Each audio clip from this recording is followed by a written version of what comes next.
Thank you for joining us for this amazing chat that I'm going to be having with my mom, Elbi Basson. And I'm really privileged to have her on this morning. We're going to be talking about a few topics over the next 5 days.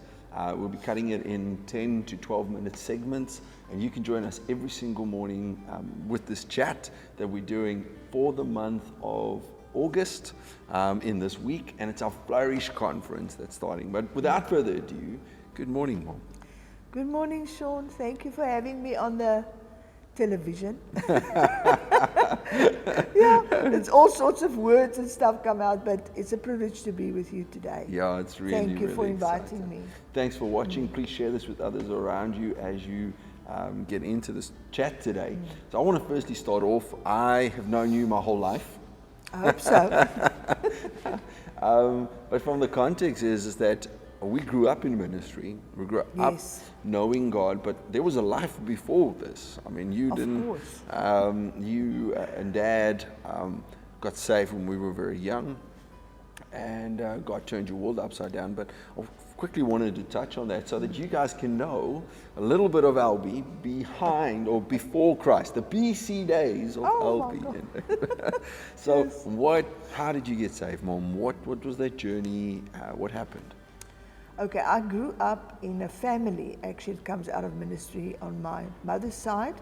They were all pastors in those years, lay pastors. They did not have exams and that thing, but they had the Holy Spirit. Yeah. And it was a great time knowing them as a child. But I grew up in not liking religion very much. And Rebel. yeah, I was a rebel. I did all sorts of things. I cannot tell that over a camera, the things I've been up to. But yes, we lived in clubs. Yeah, you were And partying. we were party animals, Dave and I. But my grandmother used to prophesy over me. And she was very ill at the time. Well, actually, before she died of the illness eventually. Yeah. But she always used to come to me and say to me, Elbi, you're going to marry a pastor and you're going to be in ministry. I said, what? You know, this is just, it cannot be because I don't like, I know there's a God, but I've never met him. And the God that they portrayed was not the God that I thought was the God. Yeah. So I never met him.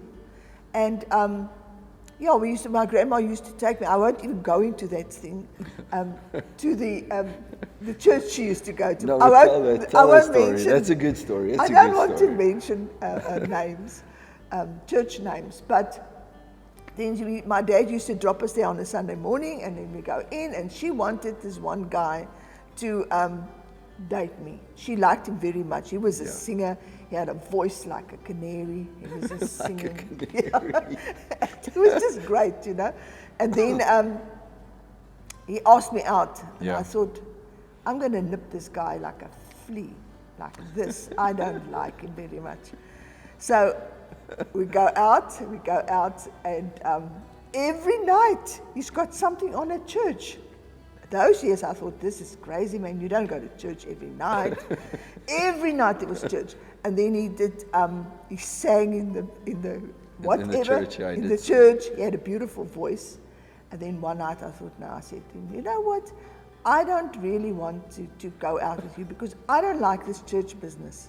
He said, but your grandmother, I said, that's them. It's not me. I don't like church. So what happened, he was still trying to sing in the car, telling me about his ministry and things, and that he thinks I would fit in. I zapped out my box of cigarettes, and I lit it. On the way to church. On the way to church, and I light my cigarette.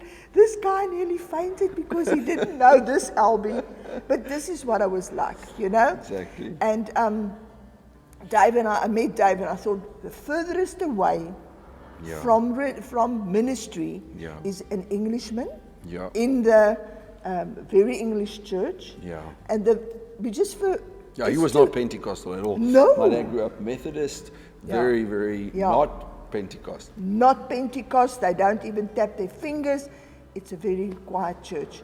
And then I thought, well, that's far away. In the meantime, my grandmother's died.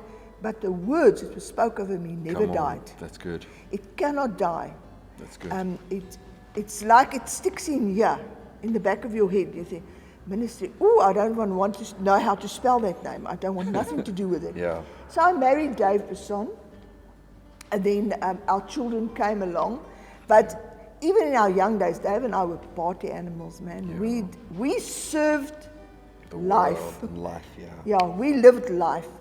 And then with our children as well. And then Shawn was about 3 years old.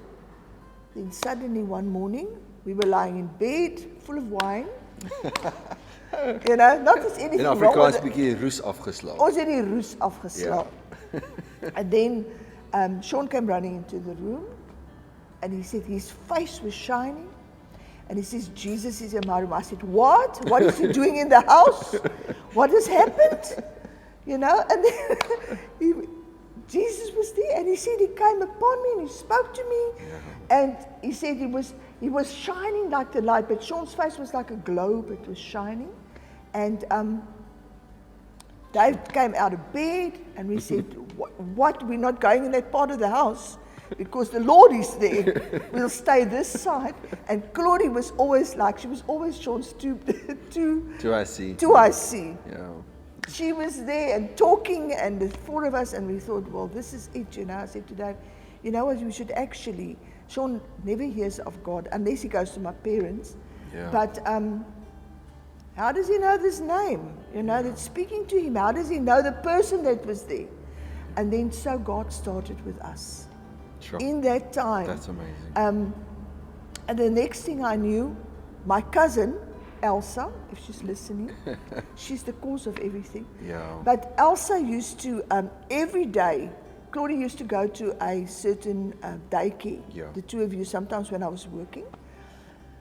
And then her daughter, Sonia, used to be there. And then I said to Elsa, I'll take Sonia as well, every lunchtime, the three of you, in the car back to the house. Yeah. And this is how Elsa got back into our lives again. Sure. And they were in a Pentecostal church, and she kept on. She said, you guys have got to come to church. I said, no, we're too busy. We will make plans one day. Sure. Dave told him about Shawn's experience, everything, but no ways. We did not want to go. That's amazing. And then one night, the dog really bit the postman that week. Everything was, Dave had to build a wall, so they stopped early. All the clothes in the car, the kids, everything, the lunch, everything. They said, we will help you finish everything today. Come on. Because you're going with us to the tent. Yeah.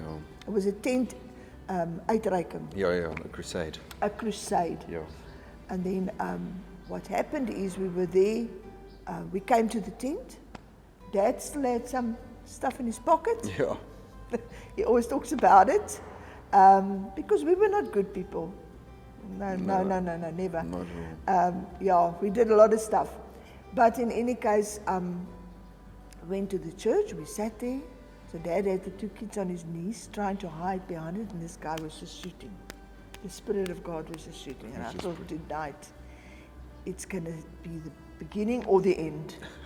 I said, Lord, you know what? If this is how serious you are about us, then it's time for us to do something about it. I said, but you've got to start with Dave because he's a Methodist. He's never going to come on his own. And the next minute he just puts the kids down. He says, look after the children. And off he went. For that little Englishman to go forward. It was a miracle. His head down and sobbed before God. Come on. We saw a real repentance. Yeah. The fruit was there. The fruit. When somebody went down on his knees and he cried, and God just came in a massive way. So everything of religion wasn't that bad. It was bad for me, but it wasn't that bad. Yeah. And he gave its life to the Lord. And I sat and I said, all right, Lord, here I am, that's it. Yeah. And this is how it went. Yeah. So. Listening to the story, being too young to remember that part of the story. Yes, I remember how God touched my life as a little boy, and I will never forget that experience as a 3-year-old kid. But listening to the power of where that is, when people see see Dave and Elbi, those who have known them for years, you see people who love God, who are on fire for God. But the context is they started somewhere where there was a call upon their life, where they learned that God had done. You brought in, and here's the power. And I want to share this as we end this segment of this conversation, is that it was people who did not stop to go after souls. Yep. That went after you guys. You know, today in the life we're living, this is the thing that I believe has been lost by the church. It is something that needs to be awakened again as people. Your cousin said, I will not stop until I get you to church. I want to see you saved. I want to see your life touched. And that's the beauty of what that call was. And you got saved and God turned your world upside down. I think for those who are listening today, it's like your idea of what religion is compared to the context of a God that's real. There's a difference. And we're going to get into that in our part tomorrow. And I just wanted to lay a bit of a foundation today as we spoke about this, is that there is more to God than meets the eye. There's more to this call upon his life. There's a spirituality that I want to chat to you about what God did in your life, that word, the prophetic word over your life, what God brought into that, and how that is applied to your life today. So join us tomorrow in part 2 of this discussion about about life and spirituality with my mom, Elbi. Thank you, Shawn.